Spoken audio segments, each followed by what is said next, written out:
বাংলাদেশের বাইরে পৃথিবীর বিভিন্ন প্রান্তে যেখান থেকে চ্যানেলে দেখছেন আপনাদের সকলকে সাদর আমন্ত্রণ তৃতীয় মাত্রা দেখবার জন্য। প্রিয় দর্শক, গুলশান হামলার 1 মাস পূরণ হলো গতকাল এবং সারা দেশে স্কুল কলেজ বিশ্ববিদ্যালয়ের ছাত্রছাত্রীরা সারা দেশে মানববন্ধন করেছে। ইউরোপীয় ইউনিয়ন বলেছে যে শুধু গুলশান বনানীতে নিরাপত্তা দিতে চলবে না, বিদেশিদের গোটা দেশে তাদের নিরাপত্তা দিতে হবে। যদিও এই 1 মাসে গোটা বাংলাদেশ জুড়েই মানুষের নিরাপত্তা নিয়ে গোটা দেশের মানুষ উদ্বিগ্ন। দেশের অধিকাংশ জেলার, বিশেষ করে মধ্যাঞ্চলের জেলাগুলো বন্যা পীড়িত এবং বন্যায় প্লাবিত। এই বন্যার বা প্রাকৃতিক দুর্যোগ হয়তো বাংলাদেশের মানুষ কাটিয়ে উঠতে পারবে, কিন্তু গত 1 মাসে বিশেষ করে যে ভয়ের সংস্কৃতি বা ভয়ের দেশে বাংলাদেশ পরিণত হয়েছে, যে বিপদ বা হুমকি বাংলাদেশের মানুষের সামনে, সেটি বাংলাদেশ কতদিনে কাটিয়ে উঠতে পারবে সেটি একটি বড় প্রশ্নবোধক চিহ্ন। দেশের অর্থনীতি, দেশের শিক্ষা ব্যবস্থা সহ নানান ক্ষেত্রের প্রভাব পড়ছে। বিশেষ করে মানুষের মনস্তত্ত্বের মধ্যে বাংলাদেশের ভাবমূর্তি এখন বড় প্রশ্নের মুখে। স্বয়ং প্রধানমন্ত্রী নিজে যেটি স্বীকার করেছেন কিছুদিন আগে সংবাদ সম্মেলনে, যে তিনি আগে মাথা উঁচু করে কথা বলতেন বিদেশিদের সঙ্গে। গুলশানের ঘটনার পর তিনি সেটি পারেননি। আসেম সম্মেলনে গিয়ে সেটি তিনি নিজে উল্লেখ করেছেন। গুলশান থেকে যেসব বাণিজ্যিক প্রতিষ্ঠান আছে সেগুলোকে সরিয়ে ফেলবার কথা অনেক দিন হয়েছে, সেটি আমরা জানি। গতকাল আদালতের আপিল বিভাগের একটি সিদ্ধান্তে এটি বলা হয়েছে, আইনজীবীরা বলছেন যে ধানমন্ডি থেকে সকল বাণিজ্যিক প্রতিষ্ঠান এখন সরিয়ে নিতে হবে, অর্থাৎ সেটি সরিয়ে নিতে কোনো বাধা নেই। এরকম একটা পরিস্থিতির মধ্যে বাংলাদেশ, আর এই সময়টাতে কথা বলবার জন্য আমার আজকের অতিথি বায়ে বসা আছেন বাংলাদেশ সুপ্রিম কোর্টের আইনজীবী ব্যারিস্টার সারা হোসেন, আর আমার ডানে রয়েছেন ব্যবসায়ী নেতা, federation of Bangladesh chamber of commerce and industry BCC এর সাবেক পরিচালক এবং জাপান বাংলাদেশ চেম্বারের প্রাক্তন সভাপতি আব্দুল হক। স্বাগত আপনার দুজনকে স্টুডিওতে।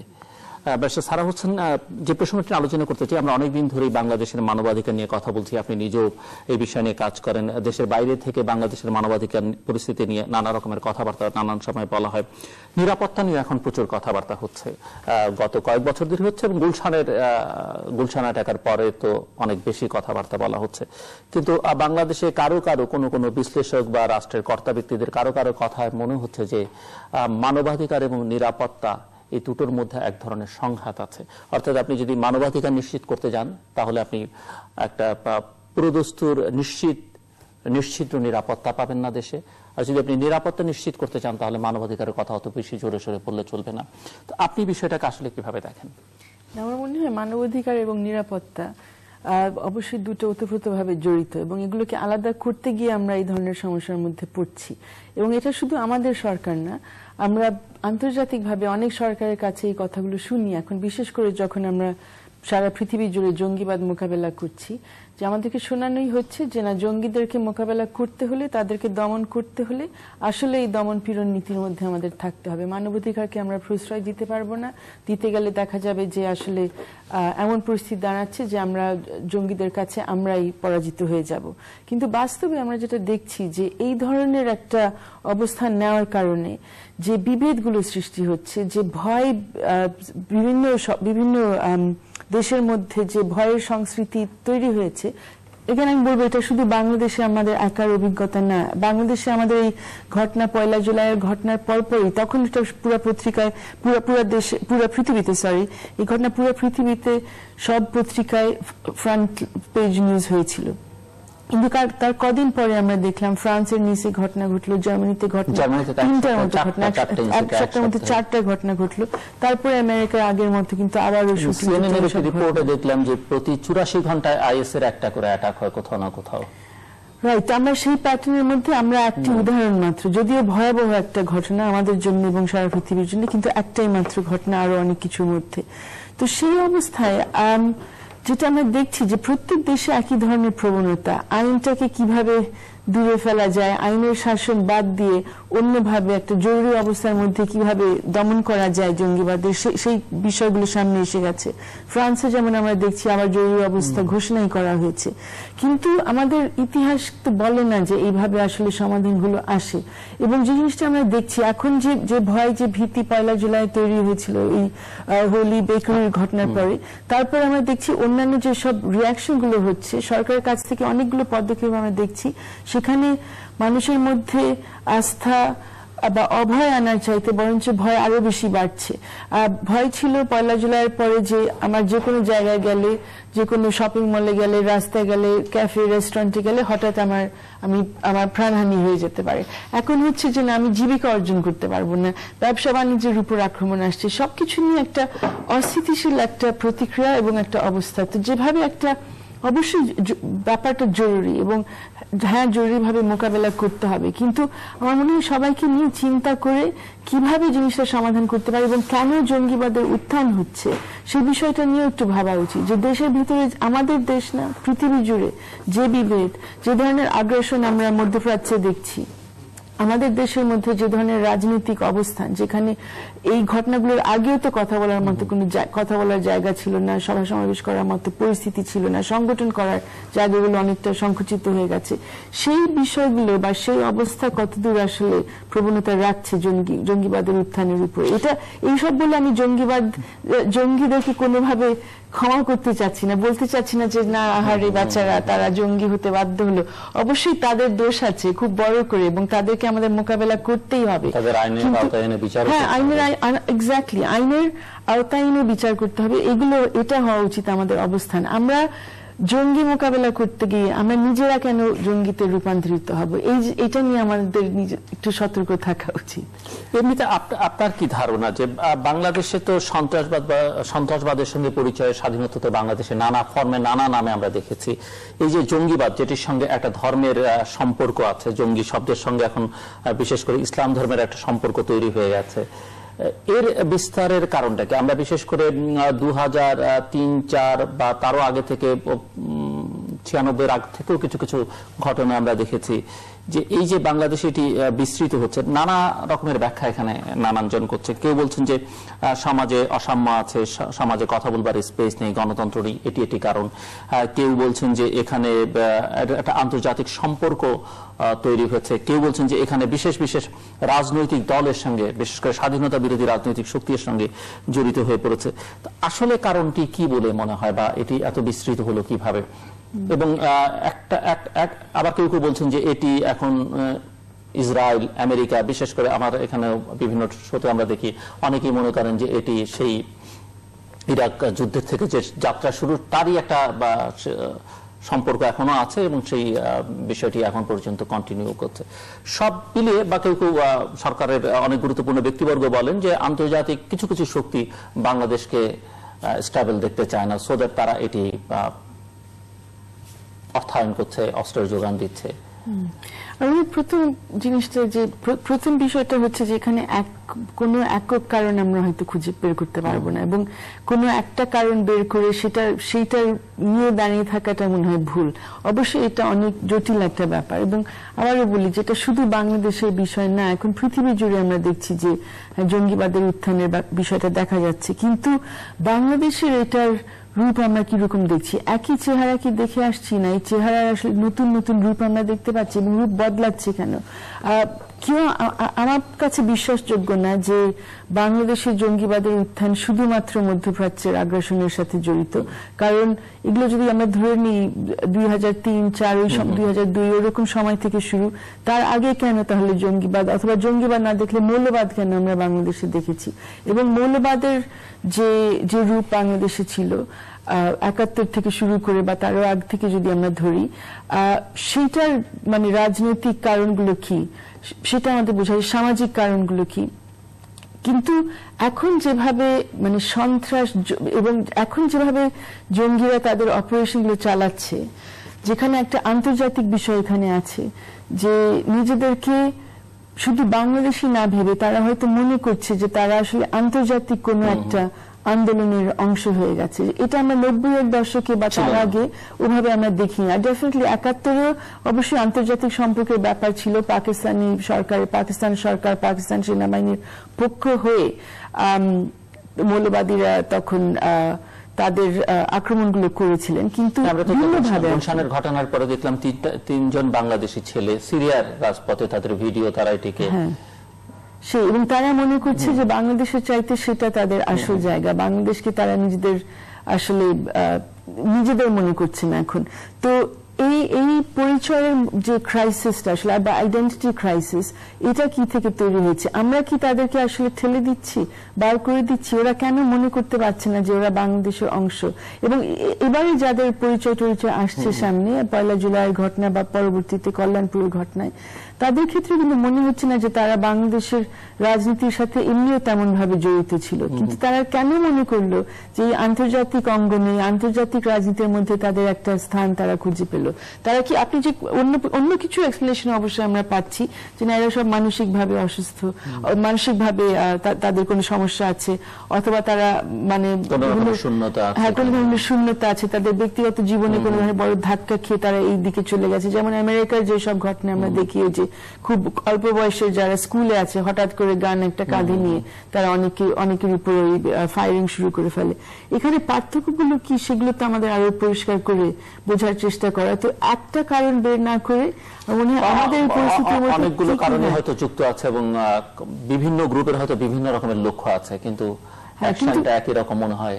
হ্যাঁ, এবং সেখানে আইনের আশ্রয়ের কথা আপনি যেটা বলছিলেন, যে আইনের আওতার মধ্যে এনে বিচার করার যে ব্যাপারটা, এখানে যেটা আমরা দেখছি যে আপনার প্রথম কথাটা যে মানবাধিকার এবং নিরাপত্তার মধ্যে কোনো সম্পর্ক আছে কিনা, সংঘাত আছে কিনা। হ্যাঁ, আমি মনে হয় সংঘাতে যেটা মনে হয় সম্পর্ক আছে, যে আমরা যদি মানবাধিকার সুসম্মত রাখতে পারি এবং আমরা আসলে সকলের মানবাধিকার কথা ভাবতে পারি, এবং মৌলিক যে মানবাধিকারগুলো আমাদের সভা সমাবেশ, বাক স্বাধীনতা, জীবিকা অর্জন করার ব্যাপার এবং রাজনৈতিক অংশগ্রহণের ব্যাপার, এটা জাতীয় ক্ষেত্রে হোক বা আন্তর্জাতিক ক্ষেত্রে হোক, সেই বিষয়গুলো সামনে রাখলে এবং এখানে নিজেদেরকে আত্মনিয়ন্ত্রণের ব্যাপারটা এখানে খুব গুরুত্বপূর্ণ, সেই বিষয়গুলোকে যদি আমরা যথেষ্ট গুরুত্ব দিতে পারতাম, তাহলে আমার মনে হয় আমাদের জন্য নিরাপত্তা নিশ্চিত করা আরো অনেক সহজ হতো। কারণ এখন আমরা এমন ভাবে এগোচ্ছি যে নিরাপত্তার জন্য সবকিছু দিয়ে দিতে হবে, এবং আমরা কেউ কিছু বলবো না, কেউ কিছু কোনো জিনিস নিয়ে প্রশ্ন করব না।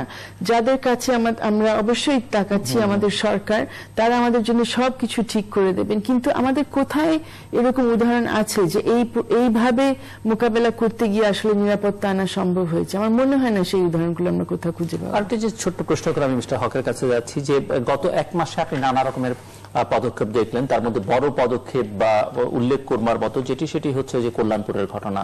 যদিও সেটি নিয়ে নানা রকমের কথাবার্তা নানানজন বলবার চেষ্টা করছেন, কিন্তু আমার প্রশ্ন হচ্ছে যে আইন শৃঙ্খলা রক্ষাকারী বাহিনীর কর্তা ব্যক্তিরা বা যে ধারণা দেবার চেষ্টা করছেন, সেটি হচ্ছে যে তারা ইতিমধ্যেই গুলশানের ঘটনা বা শোলাকিয়ার ঘটনায় যারা পরিকল্পনা করেছেন, যারা অর্থায়ন করেছেন, যারা অস্ত্রের যোগান দিয়েছেন, তাদের সকলেই চিহ্নিত, সবাইকে তারা আইডেন্টিফাই করে ফেলেছেন।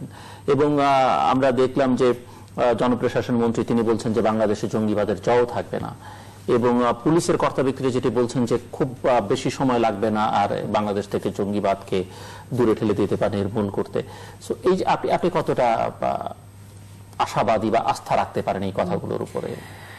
আমি তাদের কথাই অবশ্যই সমর্থন দিতে চাই যে আমরা সবাই এরকম পরিস্থিতি দেখতে চাই যেখানে সেই জয়টা থাকবে না, কিন্তু এটা না থাকার কারণে তারা কোত্থেকে আসলো, তাদেরকে কে নির্দেশ দিল, তারা কোত্থেকে তাদের অর্থ পেল, অন্যান্য যোগান তারা পেল, এই জিনিসগুলো তো আমাদের বুঝতে হবে। এখন মানুষ বেঁচে থাকলে তো তাকে জিজ্ঞাসাবাদ করা যায়, তার কাছ থেকে তথ্য পাওয়া যায়। বলছেন যে ওনারা সব জেনে ফেলেছেন, অর্থাৎ ওনাদের কাছে সব তথ্য পেয়েছেন ওনারা না, কিন্তু সেটা বাকি জাতি তো বুঝতে পারছে না। আর শুধু এই গত কয়েকদিন যে ঘটনাগুলো ঘটলো তা না, আমরা 1 জুলাইয়ের আগে যেটা দেখলাম যে 22 দিনের মধ্যে 19 জন যারা হেফাজতে ছিলেন, 19 জনকে মেরে ফেলা হলো যে অবস্থায়। 19 জনের মধ্যে আমি ধরে নিব 19 জনই আসল ব্যক্তিরা ছিলেন যারা বিভিন্ন ঘটনার মধ্যে জড়িত।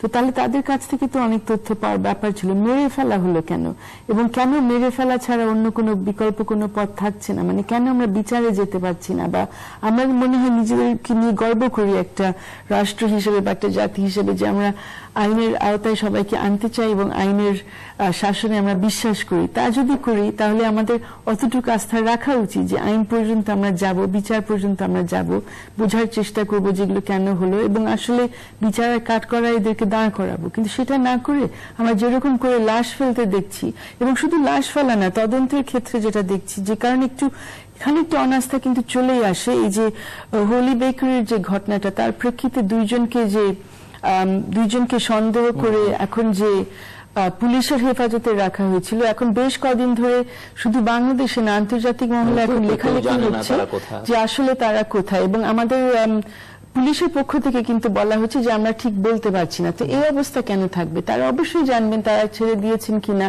আর ছেড়ে দিলে কার কাছে ছাড়লেন, কোথায় ছাড়লেন, কখন ছাড়লেন, এই কিছু রেকর্ড তো থাকবে। এটা তো যাতা ঘটনা না, সারা পৃথিবী দেখছিল আমাদেরকে, আমরা পুরো জাতীয় তাকিয়ে আছি জানার জন্য যে কি ঘটনা ঘটলো, এখানে কারা জড়িত।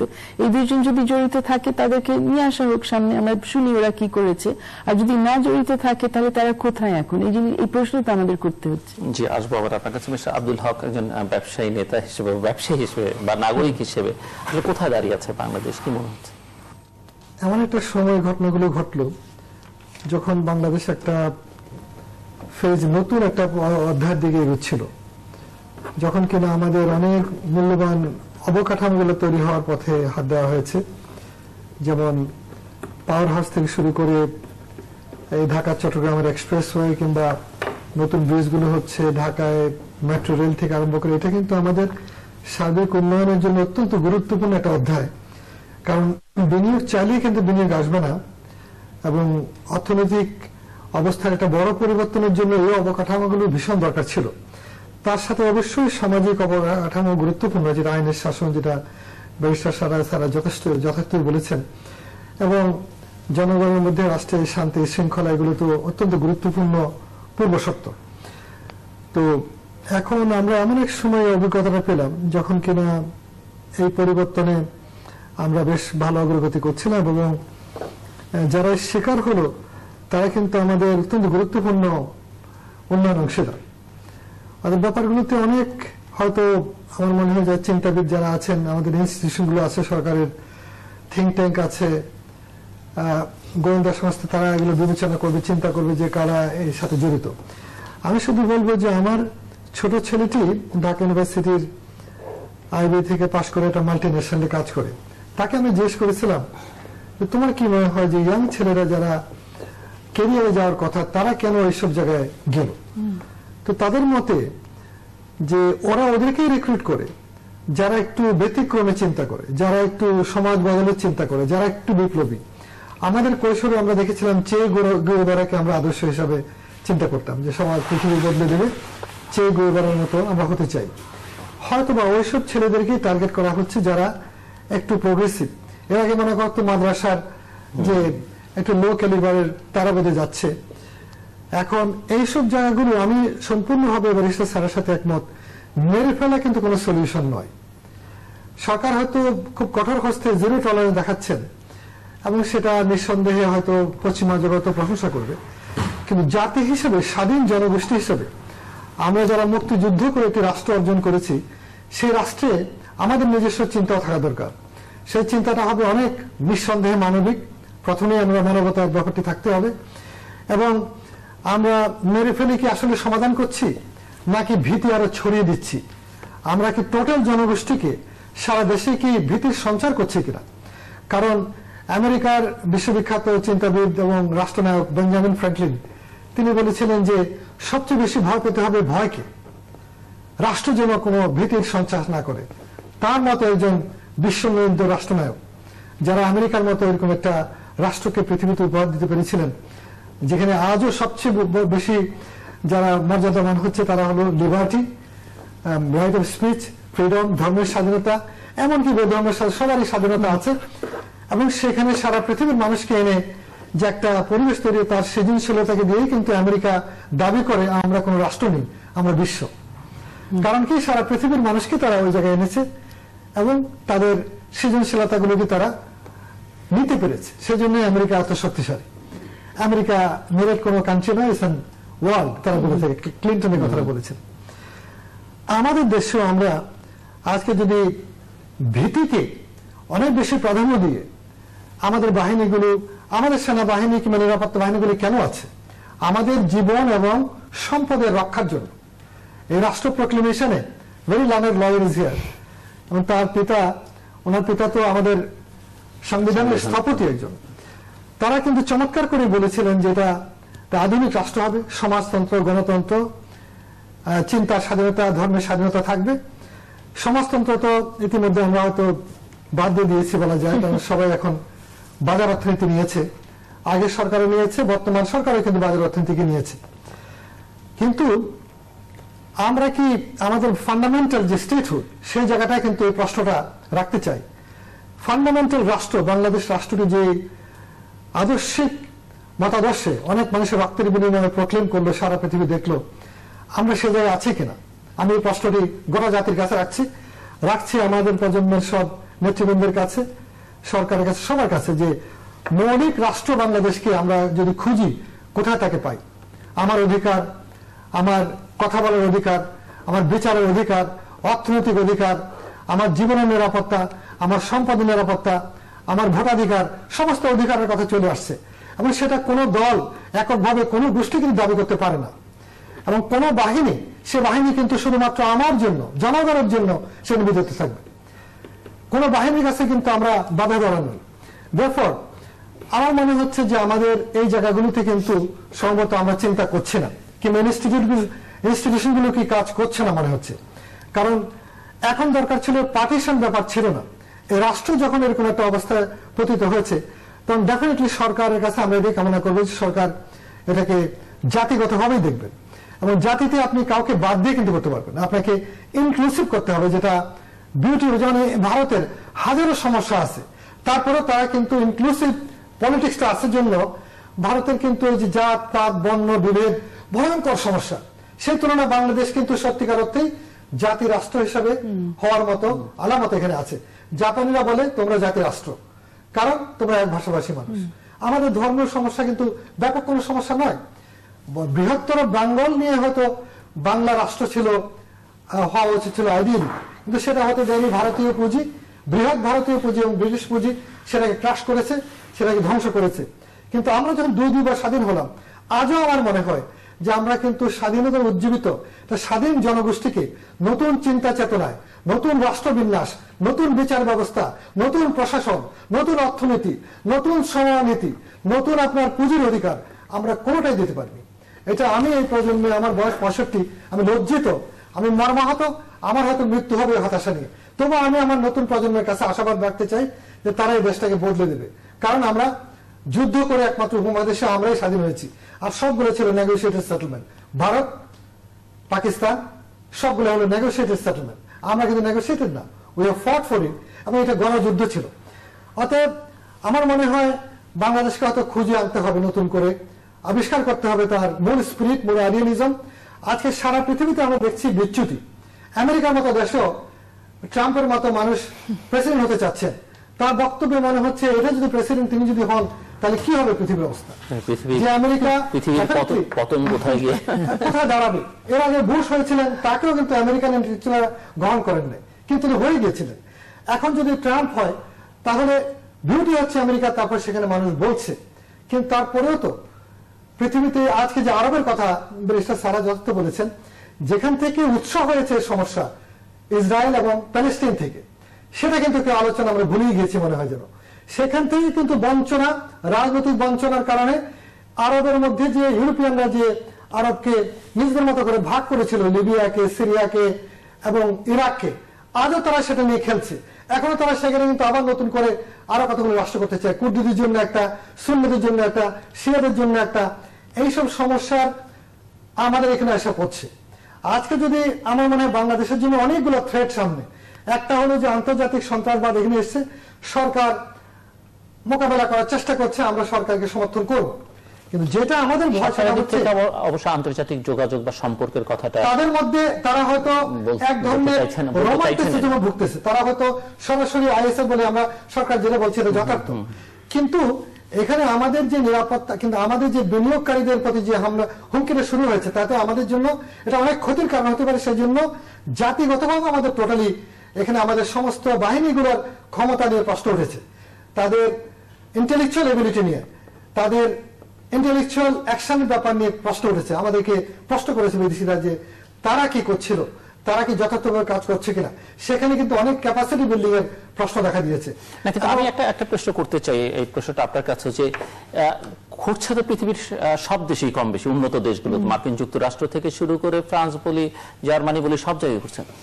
বাংলাদেশ নিয়ে এত মানে কালকে ইউরোপিয়ান ইউনিয়ন যেমন বললো যে তুমি শুধু গুলশান বনানীতে নিরাপত্তা দিলে হবে না, বিদেশিদের সারা দেশের নিরাপত্তা দিতে হবে, বা এই যে এখন অনেক দূতাবাসের কর্মকর্তা যারা সামার হলিডেতে গেছেন ফেরত আসছেন না, আসতে চাইছেন না, পরিবার সবাই প্রায় পাঠিয়ে দিয়েছে।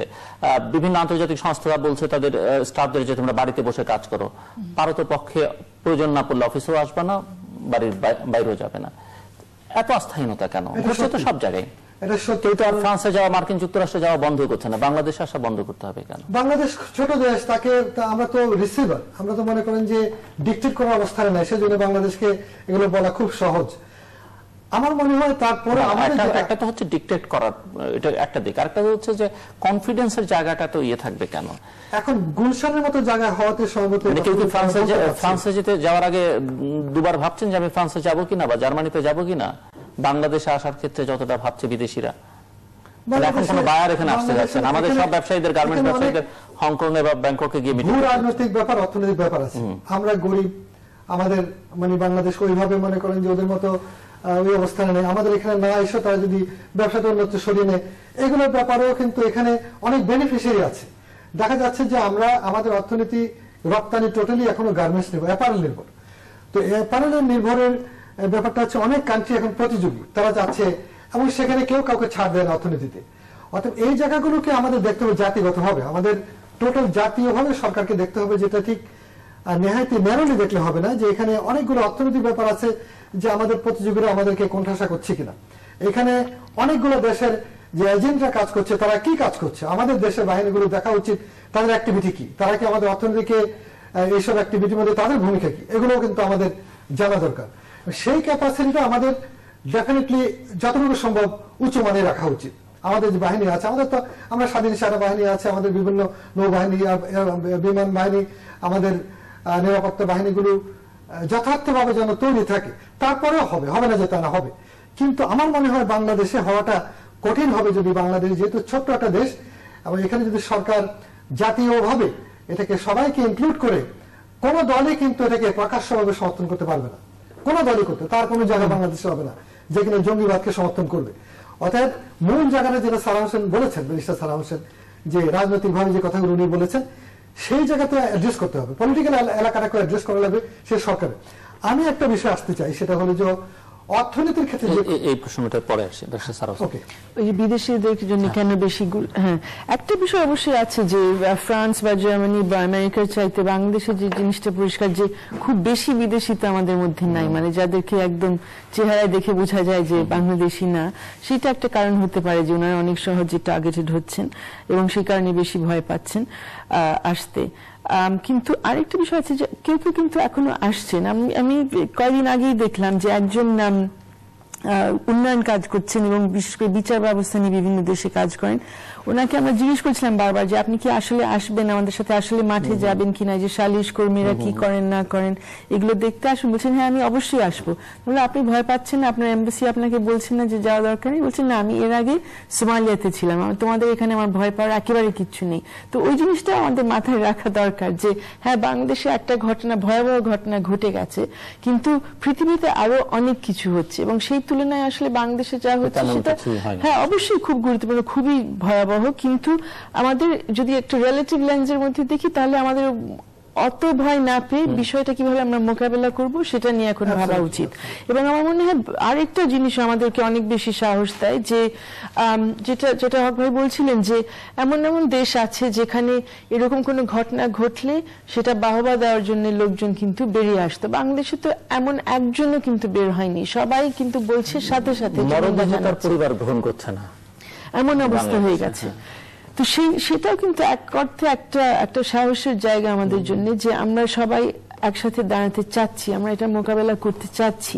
আজকে আপনি শুরু করেছিলেন বলে যে বিভিন্ন শিক্ষা প্রতিষ্ঠানের সামনে মানববন্ধন হয়েছে। এখন আমরা জানি মানববন্ধন দিয়ে কোনো কিছু মোকাবেলা করা যাবে না, কিন্তু এটা একটা প্রয়োজন ছিল যে আমরা একসাথে আছি, একজন আরেকজনের হাত ধরছি।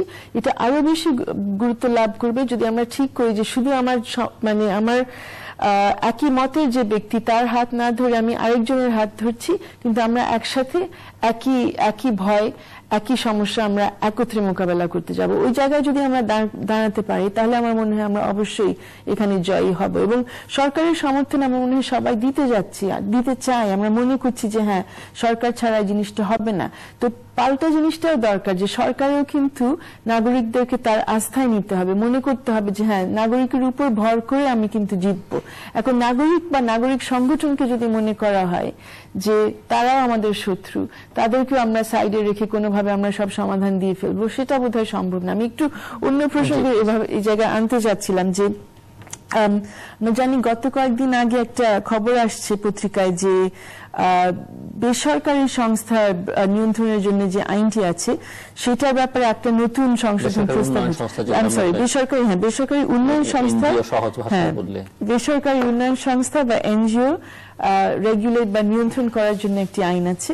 সেই আইনের একটা সংশোধন আবার আমাদের সংসদীয় স্থায়ী কমিটির কাছে গেছে।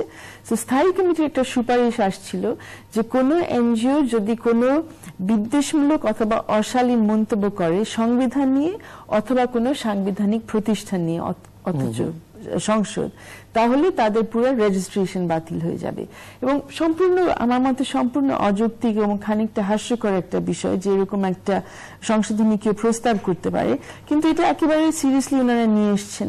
এবং এটা এনে যেটা হবে যে কোনো এনজিওর ভেতরে কেউ যদি ওখানে কোনো যৌক্তিক কথা বলে যে হ্যাঁ, সংসদে যা বলা হয়েছে ঠিক হয়নি, এই কারণে ঠিক হয়নি, তার মানে তাদের পুরো কাজ উন্নয়নমূলক যে কাজ করছে, হ্যাঁ, টিআরবির উপরে যেটা জিনিসটা গিয়েছিল, কিন্তু এটা আরো অনেকের উপর কিন্তু একটা বড় এবং আরেকটা খড়গ দেখা যাচ্ছে যে যেখানে আমাদের আসলে এই আক্রমণের পরে মনে হচ্ছে যে না, মাটির তলায় হয়তো কিছু নাই, আমরা নড়বড়ে অবস্থায়, সেখানে দরকার যে আমাদের মনে হবে যে আমরা আরো ধীর স্থির অবস্থায় আছি।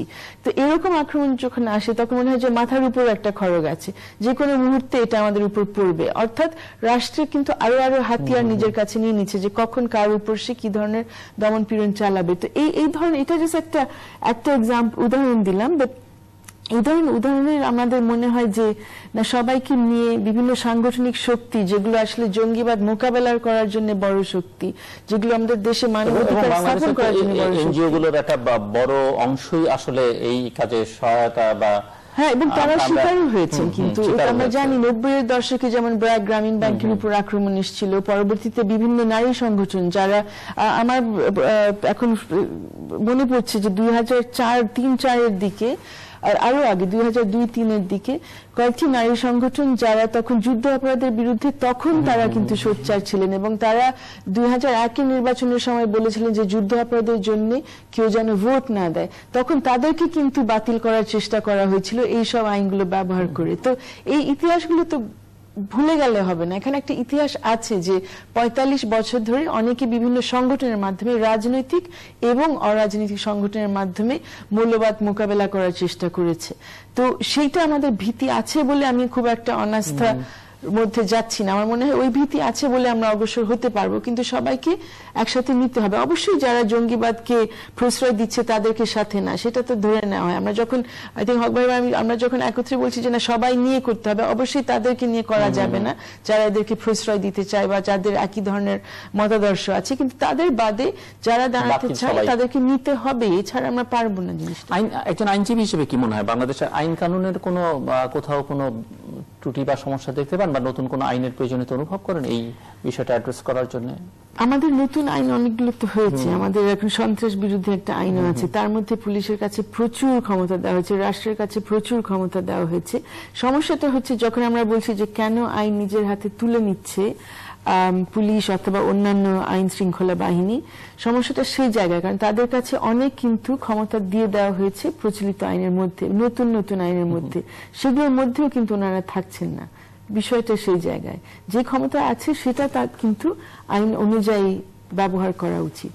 এবং না করতে গেলে যে বলছেন যে বিদেশিদের অনাস্থা কেন, সেটাও কিন্তু অনাস্থার একটা কারণ হয়ে যাবে। মানে আমাদের আইনের শাসনটা নিশ্চিত করা, আইনের শাসন অনেক বড় জিনিস, আইনের প্রয়োগ, ইভেন এই ঘটনাগুলো মোকাবেলা করার জন্য আইনের প্রয়োগ প্রয়োজন। এখন আমরা নাগরিকরা বললে হয়তো, যেমন আমাদের আইজিপি মহোদয় বলেছেন যে এই ধরনের সমালোচনা কেউ নিয়ে আসলে ধরে নেওয়া হবে যে আমরাও জঙ্গিদের কি বলবো পৃষ্ঠপোষক। আশা করি উনি এটা মানে ওরকম কোনো বিশেষ অর্থ বহন করেন, উনি আসলে এরকম এটা ভাবেন না।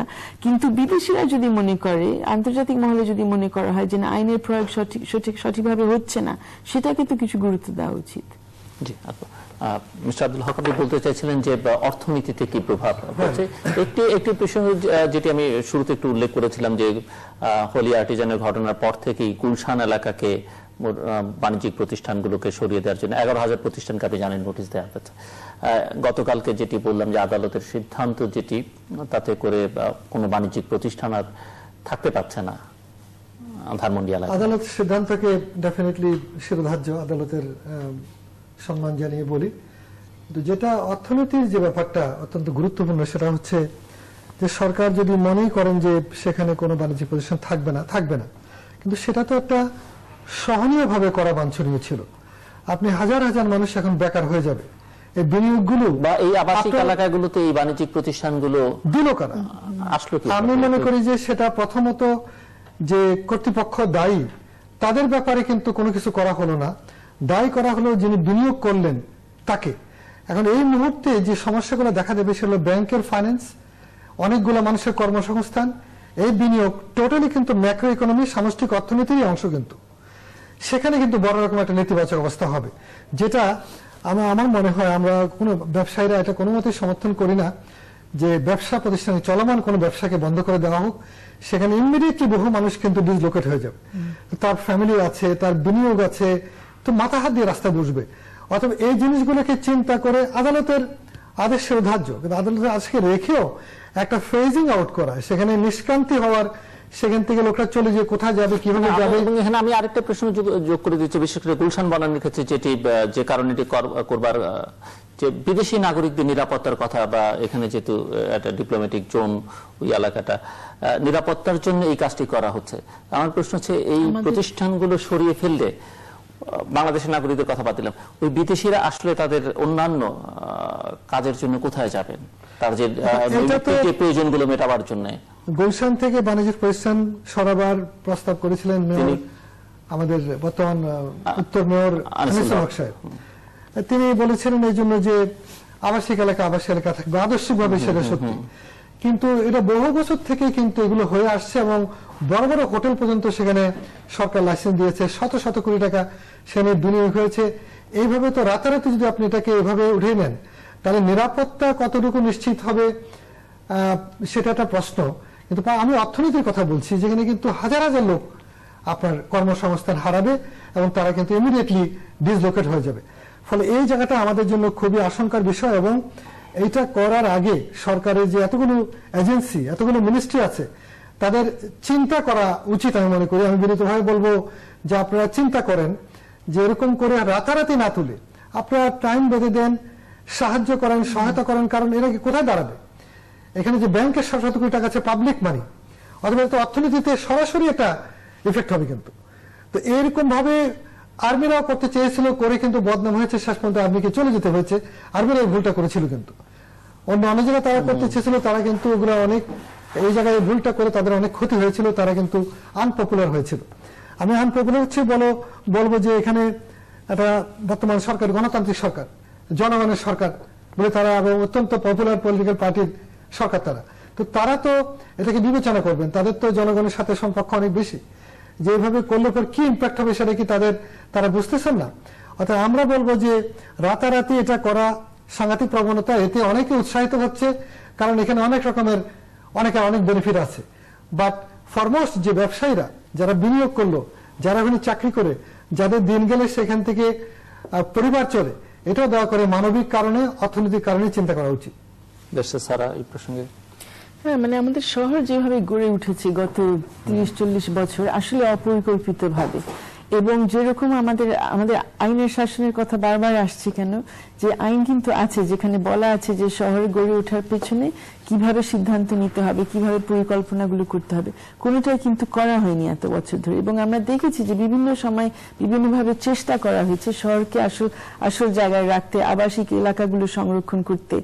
বাংলাদেশ আইনবিদ সমিতি থেকে, বেলা থেকে বারবার প্রচেষ্টা নেওয়া হয়েছে, কোনোটা খুব বেশি কাজে লাগেনি।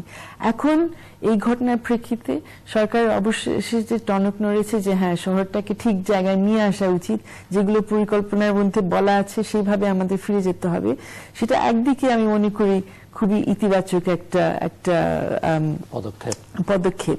কিন্তু অন্যদিকে যেটা সমস্যা মনে হচ্ছে যে পরিকল্পনার কথাটা মনে হয় ওনারা ভুলে গেছেন। ওনারা হুটহাট করে 24 ঘন্টা 48 ঘন্টার মধ্যে সবকিছু ঠিক করে ফেলতে চান, কিন্তু এখানে 30 বছরের মানে অবস্থার কারণে আমরা এই জায়গায় এসেছি।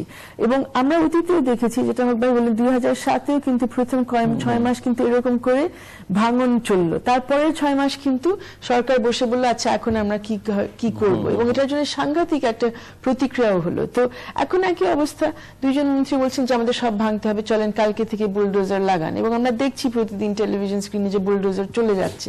সবকিছু কিন্তু ভাঙছে না, খেয়াল করবেন যে ভাঙছেন একটু মাঝারি টাইপের ছোট টাইপের জিনিসগুলো। ওয়েস্টার্ন এখন পর্যন্ত ভাঙলো না, বড় বড় জিনিসগুলো ভাঙলো না, এবং ভাঙার দরকারও নাই। এগুলো চিন্তা করা উচিত যে কি কি রাখা প্রয়োজন আছে, কি কি বাদ দেওয়ার প্রয়োজন আছে, কি জিনিস হয়তো ঠিক গুলশানের ভিতরে দরকার নেই, রিস্ট্রাকচার করতে হবে।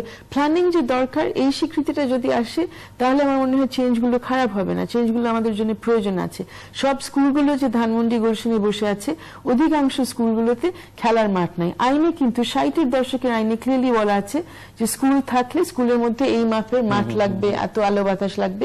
একটা জরিপ করে দেখবেন অধিকাংশ নাই, কিন্তু ওগুলোর ব্যাপারে কোনো ব্যবস্থা এতদিন নেওয়া হয়নি। এখন ব্যবস্থা নিতে হলে শহর পরিকল্পনা নিয়ে যারা কাজ করেন, এবং অত বেশি বিশেষজ্ঞ অবশ্যই বাংলাদেশে আমাদের বিশেষজ্ঞ আছে, এবং বাংলাদেশি অনেকে বাইরে কাজ করছেন এই সব বিষয়গুলো নিয়ে, ওনারা লিখেও গেছেন আমাদের পত্রপত্রিকায় 20 বছর জুড়ে, কিন্তু ওনাদেরকে কেউ খুব একটা তোয়াক্কা করেনি। এখন একটা সুযোগ আছে, এই ধরনের বিশেষজ্ঞ যারা আছেন দেশের ভেতরে বাইরে, তাদেরকে নিয়ে বসে আমাদের উত্তর ঢাকার মেয়রই এই কাজগুলো করতে পারেন। ওনার কাছে অনেক পরিবেশবিদ এবং অনেক পরিবেশ বান্ধব অনেক আর্কিটেক্ট ওনার সাথে কাজ করেন, ওনাদেরকে নিয়ে টিয়ে তারা কিন্তু পরিকল্পিতভাবে যদি কাজগুলো করেন তাহলে আমরা একটা সমাধান দেখতে পারি। এবং এখানে যে ভয়টা এখন হচ্ছে যে অনেকে যারা এমনিতে আতঙ্কিত, তারা এখন দেখবে যে তাদের ব্যবসা থাকছে না, বাণিজ্য থাকছে না, চাকরি থাকছে না, জীবিকা অর্জন করার কোনো সুযোগ থাকছে না, তারা যাবে কোথায়, করবেটা কি, এই জিনিসগুলোর তো কোনো সমাধান আমরা খুঁজে পাচ্ছি না। এবং এখন আজকে আমরা শুনলাম যে ধানমন্ডিতেও এই একই জিনিস হবে। ধানমন্ডি আবাসিক এলাকা হওয়ার কথা ছিল, ধানমন্ডি তো এখন আবাসিক এলাকা না, স্কুল কলেজ কেন ইউনিভার্সিটি পর্যন্ত সবকিছু কি চলে যাবে? তাহলে যাবে কোথায়? গাজীপুরে যাবে, ময়মনসিংহে যাবে, টঙ্গীতে যাবে? তাহলে আমাদের ট্রান্সপোর্ট লিঙ্কেজ করতে হবে, ট্রান্সপোর্ট লিঙ্কেজও কালকে পাবো না। এতগুলো গার্মেন্টস যে এখনো ঢাকা শহরের মধ্যে, সেগুলো যাবে কোথায়? রানা প্লাজার পর থেকে কিন্তু খুব জোরালো ভাবে বলা হচ্ছে যে হ্যাঁ একটা গার্মেন্টস ভিলেজ হবে, সেখানে সবাই চলে যাবে, কিন্তু ওখানকার ইনফ্রাস্ট্রাকচার নাই, ওখানকার জন্য ট্রান্সপোর্ট ফেসিলিটি নাই, তাহলে যাচ্ছে না। তো বাস্তবতা বুঝে তো আমাদের এগোতে হবে, নাহলে এই যে 10 দিন 12 দিন আমরা এগুলো টেলিভিশন স্ক্রিনে শুনতে থাকবো, তারপর অন্য কিছু ঘটবে, আমরা ভুলে যাব, আবার ব্যাক টু নর্মাল। এখন যে একটা সুযোগ আছে আসলে শহরটাকে পুরা ঠিক না করে কিছুটা ঠিক করার, সেটাও কিন্তু আমরা হারিয়ে ফেলবো। আরেকটা প্রসঙ্গ আমি আনতে চাই, এই যে এখন যে ধরনের অ্যাকশন বা অভিযান চালানো হচ্ছে, আগে তো ঘোষণা দিয়ে একবার অভিযান চালিয়ে 15,000 ধরা হলো, এখন আবার একটা অভিযান চালানো হবে কোনো ঘোষণা দেওয়া ছাড়া। যেটি দেখা যাচ্ছে যে বিভিন্ন জায়গায়, বিভিন্ন বাড়িতে, প্রতিষ্ঠানে, বিভিন্ন এলাকায় যে কোনো সময় অভিযান চালানো হচ্ছে, কোথাও কোথাও গিয়ে কিছুই পাওয়া যাচ্ছে না। এটি আসলে কতটা আইনের দিক থেকে যৌক্তিক? আপনি যে কোনো বাড়িতে, যে কোনো মহল্লায় ঢুকে পড়লেন, একটা অভিযান চালালেন, তারপরে কিছু পেলেন না, এগুলো আইনগত ভাবে এগুলো আইন সিদ্ধ কিনা নাকি যৌক্তিক কিনা, এই প্রশ্ন হয়তো করা উচিত। এই যে 15,000 ভয় তো তৈরি করে মানুষের মধ্যে, মানে আমি বলছি যে আপনি পুরো জাতিকে যদি সারাক্ষণ আতঙ্কের মধ্যে থাকে একটা জাতি, তো ধীরে ধীরে এই জাতি তো আসলে কি কি আতঙ্ক দেখেন। আমি মানে আমার পুরো সমর্থন যে সরকার জঙ্গিবাদ মোকাবেলা করুক, এবং আমরা সবাই থাকতে চাই। আর আমার ব্যক্তিগত কথা বলি, যেভাবে সমর্থন করা যায়, যেভাবে সাহায্য করা যায়, সেটা আমি করতে চাই। কিন্তু এখন এটাও ভাবতে হচ্ছে যে কোনো কিছু করতে গিয়ে যদি হঠাৎ আমাকে রাতে তুলে নেওয়া হয় আমার বাসা থেকে। সেখানে আমি কাউকে কিছু বলার সুযোগ পাই না। আমাকে কেন নেওয়া হচ্ছে সেটা আমি কাউকে জানাতে পারি না। আমি পরের দিন আইনের আশ্রয় পাওয়ার কোনো সুযোগ আমার কাছে থাকে না। আমাকে কোথায় নিয়ে যাওয়া হলো এটা কিন্তু আইন শৃঙ্খলা বাহিনী কাউকে বলতে রাজি না। তখন আমার তো জানের ভয় থেকে যাচ্ছে। পাশাপাশি এই 15,000-এর মধ্যে আমি যদি থাকতাম যাদেরকে গ্রেফতার করা হলো, আমার ন্যূনতম ব্যক্তি স্বাধীনতা, আমার যে রক্ষা কবচগুলো আমাদের সংবিধানে দেওয়া আছে কেউ গ্রেফতার হওয়ার সময় সেগুলো কোনোটা আমার ক্ষেত্রে প্রয়োগ হচ্ছে না। এখন এই লেটেস্ট যে অভিযান ভাঙো সবকিছু, সেটাতে আমার জীবিকা অর্জন করার ব্যাপারেও কিন্তু আমি এখন ভীতি সন্ত্রস্ত যে সেটা করতে পারবো কিনা। প্রথম কথা ছিল যে আমার জীবনই থাকবে না, আমার দেহই থাকবে না। এখন হচ্ছে আচ্ছা ঠিক আছে, জীবন দেহ থাকলো হয়তো, কিন্তু জীবিকা অর্জন করতে পারবো না, বেঁচে থাকতে পারবো না। তো এক একটার কারণে, এবং এর আগে তো আমরা আরো অনেক সুন্দর একটা জায়গায় ছিলাম। 10 মাস আগে যদি কথা বলতাম, আমরা তখন শুধু বাক স্বাধীনতা, সভা সমাবেশ করার, সংগঠন করার স্বাধীনতা নিয়ে কথা বলতাম। এখন একটা অন্য জায়গায় চলে গেছে। তো এইগুলো সব হচ্ছে জরুরি অবস্থা ঘোষণা না করে। কিন্তু সমস্যা হচ্ছে কি যে সংবিধান সমুন্নত, কিন্তু জরুরি অবস্থার মধ্যে যেসব ব্যবস্থাগুলো নেওয়া হয়, যে একটা সিদ্ধান্ত দেওয়া হলো সাথে সাথে পালন করা হবে।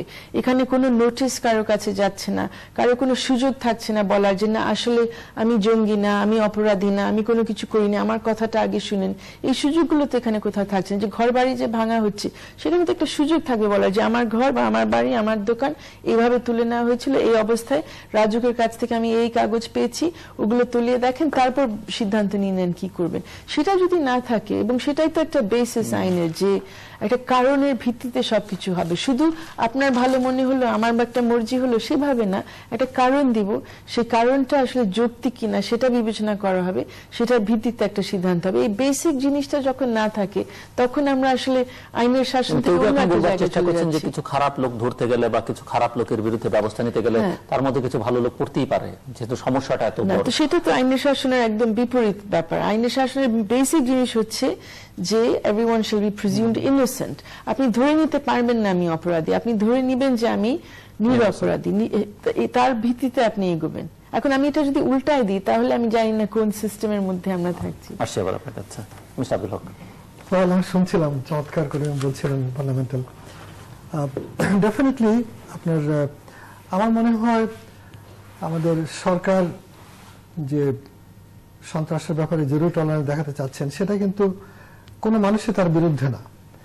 কিন্তু সরকারকে যে জিনিসটা, সরকারের আমার মনে হয় যারা উপদেশ দেন কিংবা মিনিস্ট্রিগুলো, ওটা ব্যাপকভাবে আলোচনা করা দরকার। সেটা হচ্ছে যে সরকারের মূল যে লক্ষ্য, যেটা ব্যারিস্টার সারা হোসেন যথার্থভাবে বলেছেন, যে মৌলিক জায়গাগুলো কি নষ্ট করে ফেলছে কিনা, তাতে আমরা কোথায় ঠেলে দিচ্ছি। হাজার হাজার ছেলে তরুণরা যদি মনে করে যে আমরা টার্গেট, আমাদেরকে ধরে নিয়ে যাবে, আমরা মরে যাব, তারা কি কোনো বাধ্য হয়ে আবার সন্ত্রাসী হয়ে যায় কিনা। আমি কিন্তু ব্যক্তিগতভাবে এটা খুব উদ্বিগ্ন। কারণ আপনি যখনই মানুষকে কোনো স্পেস না দেবেন, তখন তো সে খুঁজবে কোথায় যাওয়া যায়, সে ডেসপারেট হয়ে যেতে পারে। অর্থাৎ মানুষ যখন জীবনের মায়া ত্যাগ করে, তখন কিন্তু সে যে কোনো কিছু করতে পারে। এই যে বুকে বোমা বেঁধে মনে করেন যে 80 জন 100 জনকে উড়িয়ে দিল, এই জিনিস ঘটতে পারে। অর্থাৎ এইখানে কিন্তু সরকারকে চিন্তা করতে হবে, এবং আমাদের মতো করে চিন্তা করতে হবে যে আমাদের দেশের কালচার কি, আমাদের দেশের পরিবেশটা কি। আমাদের মানুষরা কিন্তু এগুলোকে কেউ সমর্থন করে না। মানুষকে আস্থায় নেওয়া, মানুষ যেন ভীত সন্ত্রস্ত দূরে সরে না যায় রাষ্ট্র থেকে, সেই জিনিসটা অত্যন্ত যত্নের সহিত দেখা দরকার। যে মানুষ কি এখন কি ভাবছে, মানুষের ভাবনাটা কি সরকার শুনতে পাচ্ছেন, তাদের কথাগুলো, অনুভূতিগুলো। তারা যে দুঃখে আছে, অনেকে যে মনে করে যে তার ছেলেকে গ্রেপ্তার করে সে কোথাও গিয়ে দাঁড়াতে পারছে না, তার এটা কোথায় সেই আশ্রয় পাবে, কোথায় কোন আদালতে গেলে পর যে আমার ছেলে আজকে নিয়ে গেছে কালকে কোথা পাবে, সেই জিনিসগুলো একদম মৌলিক সে থাকা উচিত। এবং সেখানে অ্যাবিউজ হলে পর তার কিন্তু রিঅ্যাকশন হবেই, সামাজিক রিঅ্যাকশন, মানবিক রিঅ্যাকশন, অর্থনৈতিক রিঅ্যাকশন কিন্তু হবে। সেই জন্যই বাংলাদেশ ছোট্ট দেশ, বাংলাদেশে আমি মনে করি যে নিয়ন্ত্রণ করা সম্ভব, কিন্তু সেটা জাতিগতভাবে সেকে অ্যাড্রেস করা এবং প্লুরালিস্টিক অ্যাপ্রোচে কিন্তু যেতে হবে, সবাইকে নিয়েই এখানে যাওয়া উচিত। কারণ এখানে যদি কেউ বিরোধী থেকে তারা কখনো সামনে এসে বলবে না যে আমরা সন্ত্রাসকে সমর্থন করি। সেই দায়িত্বটা সরকারের, এবং সরকার যদি সেই জায়গাটায় একটু ওপেন স্পেস দেন, আমার বিশ্বাস যে এটা অনেক ইতিবাচক ফল ফলবে। এবং আমরা যেমন 71 সালে দেখেছি, যেমন পাকিস্তান জনগণের ভোটকে তোয়াক্কা করলো না, তখন কিন্তু জনগণ একসময় রুখে দাঁড়ালো। আমাদের পলিটিক্যাল পার্টিরা অনেক দেরি করেছে, কিন্তু জনগণ দেরি করে নাই। জনগণকে যখন আক্রমণ করলো, তখন পাকিস্তান রাষ্ট্রটিকে জনগণ কিন্তু আর মানল না। ইতিহাস এটা নাকি? Therefore, এটা আমাদের বেশি দিন তো নয়, কবে 1971 মাত্র। আজকেও কিন্তু জনগণের উপর আস্থা রাখেন, জনগণকে সাথে নিয়ে আগান। আমাদের জনগণ হয়তো সবাই ইউনিভার্সিটিতে পড়েনি, কিন্তু তাদের প্রাজ্ঞতা আছে, তারা বুঝে, তারা কিন্তু রাজনীতি বুঝে না, তারা সবটাই বুঝে। তাদেরকে বেকুব ভাববার কোনো কারণ নেই। তারা হয়তো খুব অল্পতে তুষ্ট, সেটা ঐতিহাসিক এবং সামাজিক সাংস্কৃতিক কারণে, ধর্ম বিশ্বাসের কারণে। স্বয়ং পোপ বলেছেন, আমি পোপের একটা উদ্ধৃতি দিই, বলছে ইসলাম নয় বরং দুর্বল বিশ্ব অর্থনৈতিক ব্যবস্থাপনা বিশ্বব্যাপী চলা জঙ্গিবাদের জন্য দায়ী। তিনি আরো বলেন ইসলাম একটি জঙ্গি ধর্ম বা ইসলাম জঙ্গিবাদের উত্থানের জন্য দায়ী এমন কথা বলা উচিত নয়। কোন ধর্মই সহিংসতাকে একচ্ছত্রভাবে সমর্থন করে না। অর্থাৎ এটা পোপের কথা, তিনি ইসলাম ধর্মকে যে দায়ী করা হচ্ছে সেই জন্য কথা। আমিও বলবো যে বাংলাদেশে জঙ্গি খুঁজতে গিয়ে আমরা যেভাবে এই সন্ত্রাসকে ধরার জন্য সন্ত্রস্ত করে ফেলছি, তাতে আমার ছোট্ট একটা ব্যবসায়ী ভয়তে শহরে আসছে না, তার কিন্তু দিন চলছে না। সে কিন্তু অর্থনীতিতে অবদান রাখে, সে ট্রান্সপোর্টে চড়ছে না, অথবা সে ভাড়া পাচ্ছে। এখন অনেক স্কুল খুললেন, যেগুলো খুলবার কথা ছিল এই যে ব্যবস্থাটা, এটা কোনো সুস্থ অবস্থা নয়। এত ইউরোপে তো ঘুরেছে, ফ্রান্সে কি সব বন্ধ হয়ে গেছে? বললেন, আপনি বললেন যাওয়া কি বন্ধ হয়নি। তা আমরা আরেকটু স্বাভাবিকভাবে দেখি।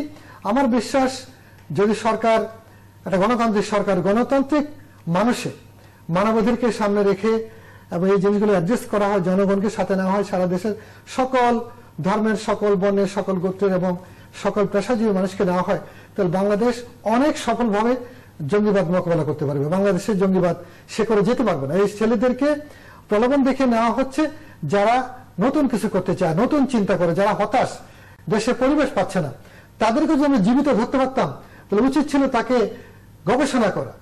আমাদের যে ইউনিভার্সিটিগুলো আছে তারা মনস্তাত্ত্বিক গবেষণা করতে, যে বাবা কেন তুমি হয়েছ, তুমি হয়ে যে ক্ষতি করলে দেশে, আজকে যে এই জাপানি ইটালিয়ানরা মারা গেল, এই ক্ষতি তুমি কিন্তু বুঝো কি ক্ষতি করেছো। তাকে যদি সুস্থ করে আমরা ভাবতাম, সেই কিন্তু বলতো এই কারণে আমি গিয়েছিলাম। সেটা না করে আপনি মেরে ফেলছি, এবং যে ফ্যামিলিগুলো তার লাশও নিচ্ছে না, তাদেরকে আমরা কিরকম চাপা ফেলছি। আমি মনে করি জাতীয়ভাবে আমরা এটা মোকাবেলা করা উচিত, দলীয় ভাবে নয়। আর কোন সুনির্দিষ্ট প্রস্তাবনা? প্রস্তাবনা একটাই, সেই সনাতন কথা, যে যেটা আমি মনে করি যে বাংলাদেশ রাষ্ট্র যেই উদ্দেশ্যে জনগণ নতুন রাষ্ট্র পত্তন করেছিল, তাদের রাষ্ট্রের মালিকানা তাদের কাছে থাকবে এবং তারাই এটা মালিক হবে, তারা এক্সারসাইজ করবে, সেই প্রত্যাশা রাখবো। এবং আমি মনে করি তারাই রাষ্ট্রটাকে বদলে দিতে পারবে। এখানে তাদের প্রতি আমার পূর্ণ বিশ্বাস আছে এবং তাদেরকে সেই সুযোগ করে দেওয়া উচিত, তারাই নিরাপত্তা দেবে। আপনার সাথে আমি সম্পূর্ণ একমত যে বাংলাদেশে যারা আমরা বাস করি, বাংলাদেশের নাগরিক অনাগরিক সবাই, আমাদের সবার এখানে কি ভূমিকা আছে, কি করণীয়, সেটা ভেবে সরকারের অগ্রসর হওয়া উচিত। এবং নাগরিককে, বাংলাদেশের বাসিন্দা যারা, তাদেরকে আসলে সরকারের শত্রু না ধরে, রাষ্ট্রের শত্রু না ধরে, তাদের জীবনের নিশ্চয়তা দেওয়ার জন্য, তাদের জীবনের অধিকার নিশ্চিত করার জন্য যে সরকার এখানে আছেন, এই জিনিসটা বোধহয় স্মরণ করে দেওয়া উচিত। আমরা দুদিন আগেই দেখছি যে সুন্দরবন নিয়ে যারা প্রতিবাদ করতে গেলেন, তারা ধর্মনিরপেক্ষ, তারা বাংলাদেশের প্রতি প্রচুর অবদান রেখেছেন, সকলেই প্রায় যারা ওই মিছিলের মধ্যে ছিলেন। তাদের উপর পুলিশ কিন্তু আগ্রাসন দেখিয়েছে, তাদের উপর আক্রমণ করেছে। সেটা না করে পুলিশের কি বরঞ্চ তাদেরকে কি সমর্থন দেওয়া উচিত না, যাতে তারা একদম শান্তিপূর্ণভাবে তাদের প্রতিবাদ জানাতে পারে। কারণ তাদের প্রতিবাদ কিসের জন্য? তাদের প্রতিবাদ হচ্ছে এমন একটা বাংলাদেশ তৈরি করার জন্য যেটা বাসযোগ্য হবে, বাংলাদেশের যে ঐতিহ্য সুন্দরবন সেটা সংরক্ষণ করার জন্য। এখানে তারা শুধু চাইছিল, তারা কিন্তু আক্রমণ করতে যাচ্ছিল, তারা শুধু চাইছিল লিখিত একটা বক্তব্য, যৌক্তিক লিখিত একটা বক্তব্য পেশ করতে। তারা চাইছিল যে যারা আমাদের রাষ্ট্রের দায়িত্বে আছেন তারা সেটা শুনে নিতেন, পড়ে নিতেন, একটা জবাব দিতেন। তারা মনে করছিলেন না যে তাদের এই দুটো লেখার কারণে সবকিছু পাল্টে যেত। তারা চাইতেন একটা বিতর্কের মধ্যে যেতে, একটা আলোচনার মধ্যে যেতে। সেইটার তো সুযোগ থাকা উচিত। সমস্যা হয়ে যাচ্ছে যখন আমরা ধরে নিচ্ছি যারা ক্ষমতা আছেন তারা ধরে নিচ্ছেন তারা সবকিছুই জানেন, তাদের মতে যারা না তাদের কোনো কথা শুনতে হবে না।